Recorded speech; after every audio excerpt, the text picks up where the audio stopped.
For me, being a propaganda artist, it means that you dedicate your artistic competence to creating the kind of world that you want to be in. I mean, I understand the propaganda of antiquization as a way of constructing a history where there previously might not have been one. So you create the idea that there was a common history. And that's a technique that exists in, I think, almost all reactionary and nationalist propaganda. I hope the exhibition gives general tools of propaganda literacy.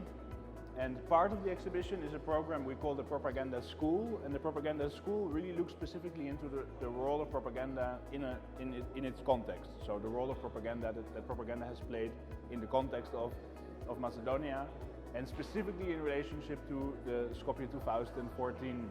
Јас сметав дека ако веќе го доаѓа Јонас Стал и представува инсталација која што се занимава со различните пропаганди во денешнината, од кои што сите се обидуваат да најдат свое место и да се превземат реалноста, да креираат нова слика за реалноста, тогаш неизбежно беше да се зборува и за Скопје 2014 проектот. За овој проект се зборуваше многу и додека се градеше и додека се изгради, додека продолжи да се гради.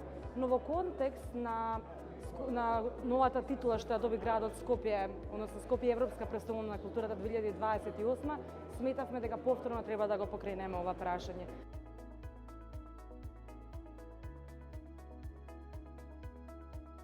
I mean, I think that you can propagate solidarity, and propaganda has a bad name in the sense that we associate propaganda with techniques of manipulation and oppression.